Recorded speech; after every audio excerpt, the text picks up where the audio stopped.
NCP Sharad Pawar गुट की or से विधानसभा चुनाव की गहमा गहमी शुरू हो गई है। लोकसभा चुनाव में देखा जा सकता है कि शरद पवार के नेतृत्व वाले एनसीपी गठबंधन ने विपक्ष को डरा दिया है।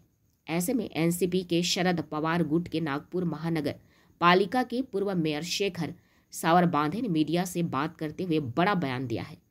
सावरबांधे पूर्व नागपुर में महाविकास अघाड़ी के संभावित उम्मीदवार हैं। उन्होंने पार्टी से ऐसी मांग भी की है। नागपुर में मीडिया से बात करते हुए सावरबांधे ने विश्वास जताया है कि राज्य में महाविकास अघाड़ी की सरकार आएगी। सावरबांधे ने परोक्ष रूप से कांग्रेस पार्टी से पूर्व नागपुर विधानसभा क्षेत्र का दावा छोड़कर रकांपा के साथ खड़े होने की अपील की। उन्होंने नागपुर में सीमेंट सड़कों और विकास के नाम पर नागरिकों की पीड़ा को लेकर मौजूदा सरकार और मौजूदा विधायक कृष्णा खोपड़े पर निशाना साधा है। काय झालंय की लोकसभेमध्ये महाविकास आघाडीचा जो परफॉर्मन्स या ठिकाणी राहिला त्याच्यामुळे महायुतीतले जे नेते आहेत त्यांचे धाबे दणाणले आणि त्यांनी आता डॅमेज कंट्रोल करण्यासाठी म्हणून वेगवेगळ्या तरीकेचे उपाय शोधणं सुरू केलं। परंतु आम्हाला असा विश्वास आहे की माननीय शरद पवार साहेब, माननीय उद्धवजी आणि माननीय नाना पटोले, रमेश थालाजी ही सगळी नेती जी मंडळी आहेत यांच्या नेतृत्वाखाली ही जी महाविकास आघाडी जे नियोजन करून राहिलं आहे निवडणुकीचं हे अतिशय चांगलं नियोजन होऊन राहिलं आहे। कुठल्याही प्रकारचे मतभेद तुम्हाला महाविकास आघाडीमध्ये दिसत नाही। जे की तुम्हाला सत्ता पक्षांमध्ये दिसून राहिले, महायुतीमध्ये दिसून राहिले। एक मंत्री दुसऱ्या मंत्र्याच्या विरोधात आहे, एक आमदार दुसऱ्या आमदाराच्या विरोधात आहे, परंतु महाविकास आघाडी ही पक्की आहे आणि महाविकास आघाडी निश्चितपणे यावेळी महाराष्ट्रामध्ये सत्तेमध्ये येईल। लोकांचा असा मानस आहे की आता या महाविकास आघाडीच्या हाती आपण हा महाराष्ट्र दिला पाहिजे। या महाराष्ट्राचं खरं कल्याण जर करायचं असेल मग ते अल्पसंख्याक असतील, दुर्बल घटक असतील, मागासवर्गीय असतील किंवा आणखी कोणी जे खालच्या जातीचे लोक असतील, कमी उत्पन्न गटातले लोक असतील, या सगळ्या लोकांना खऱ्या अर्थानं न्याय देण्याचं काम जे आहे पुरोगामी पक्ष करू शकतो। उद्धवजी सारखे नेते करू शकतात आणि नाना पटोले सारखे नेते करू शकतात, पवार साहेबांसारखे नेते करू शकतात। अशा प्रकारचा विश्वास लोकांच्या मनात आल्यामुळे या ठिकाणी मला असं वाटतं की महाविकास आघाडीचं सरकार येणं हे निश्चित झालं आहे। विकास आघाडीच्या वतीनं नागपूर शहरामध्ये ज्या काही सीटा लढवण्यात येणार आहेत तर राष्ट्रवादी काँग्रेस पक्ष शरदचंद्र पवार या पक्षाने आम्ही पूर्व नागपूरची सीट मागितली आहे। पूर्व नागपूरची सीट आम्हाला मिळावी अशा प्रकारची अपेक्षा आहे। आम्ही आदरणीय जयंत पाटील साहेब, आदरणीय अनिलजी देशमुख आणि शरद पवार साहेब या सगळ्या नेत्यांना या संदर्भातली मागणी आम्ही पाठवली आहे आणि मला असं वाटतं जर काँग्रेसने ती सीट सोडली आणि आमच्या वाट्याला जर ती सीट आली तर महाविकास आघाडी म्हणून राष्ट्रवादी काँग्रेस पार्टी शरदचंद्र पवार या ठिकाणी ताकदीने लढेल। आमचे अध्यक्ष दिनेश्वरजी पेटे हे सुद्धा एक इच्छुक उमेदवार आहे।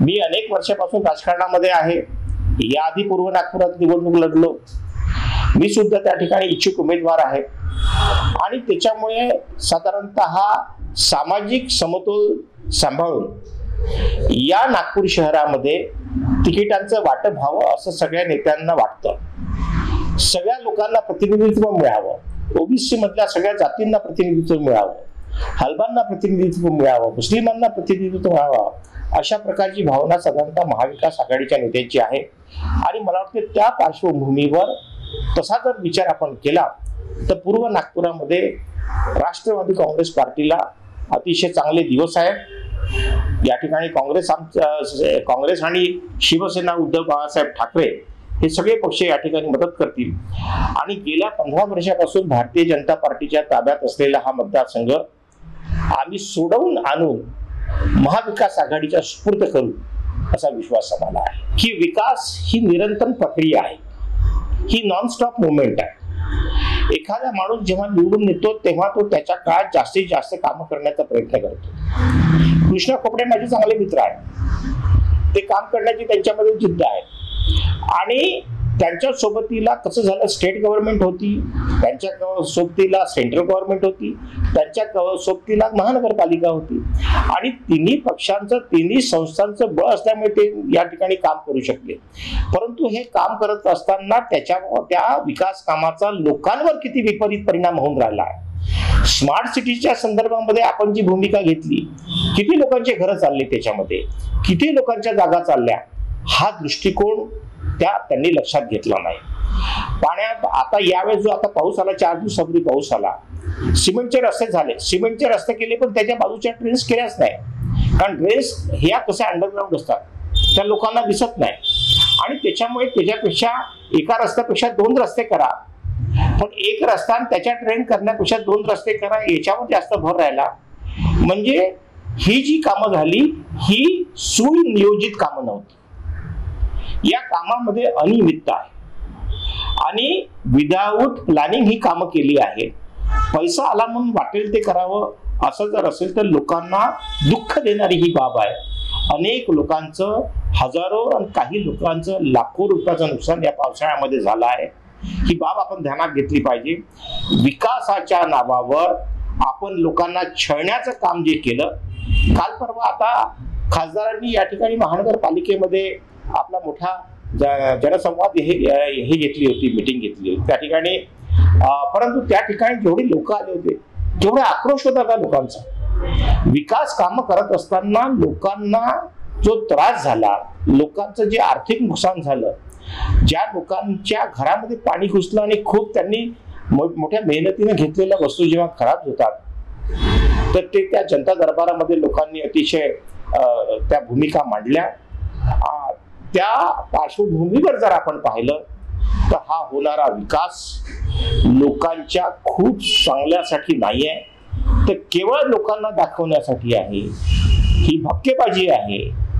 ड्रेन न टाकता केलेले रस्ते हे निश्चितपणे पुढच्या भविष्यासाठी आपल्या सगळ्यांसाठी खतरा. कुठल्याही प्रकारचं व्यवस्थित नियोजन न करताना पाण्याचा निचरा कसा होईल, गटर लाईनची व्यवस्था काय होईल. आता बऱ्याच ठिकाणी सिमेंटचे रस्ते केले पण तिथल्या गटर लाईन खराब झाला, पुन्हा सिमेंटचे रस्ते खोदावे लागणार आहे. आता या ज्या बाहेर आपल्या यांच्याकडे जर पैसा होता तर या ज्या इलेक्ट्रिकच्या लाईन्स आहेत, ज्या वरच्या तारा आहेत, त्या अंडरग्राऊंड करण्याचा एक मोठा प्रोजेक्ट महानगरपालिकेच्या समोर आहे. एमएससीबी यांना पैसे लागून राहिले, हे पैसे देऊन नाही राहिले. परंतु ते काम केलं तर लोकांची सोय होणार आहे, पण ते लोकांना न दिसणारं काम आहे म्हणून ते या कामाला हात घालत नाही. जर एखादा आपण जास्तीचा पूल केला तर तो लोकांना दिसेल, एखादा सिमेंटचा रस्ता केला ते लोकांना दिसेल.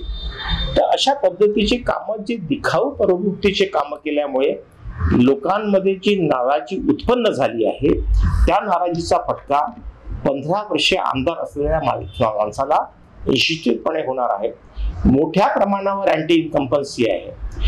केवळ गरीबच नव्हे तर अनेक श्रीमंत लोकांना सुद्धा त्यांच्या प्रॉपर्टी ज्या असतील, त्यांचं जे काही देणं, त्यांची ठेव असेल, जी त्यांनी शेतीमध्ये गुंतवली असेल, प्लॉटमध्ये गुंतवली असेल, त्याचा सुद्धा त्यांचा योग्य मोबदला न देता स्मार्ट सिटीमध्ये अशा प्रकारच्या जागा घेण्याचं काम महानगरपालिकेच्या माध्यमातून, स्मार्ट सिटीच्या माध्यमातून सुरू आहे आणि त्याला माननीय आमदारांचा पाठिंबा आहे.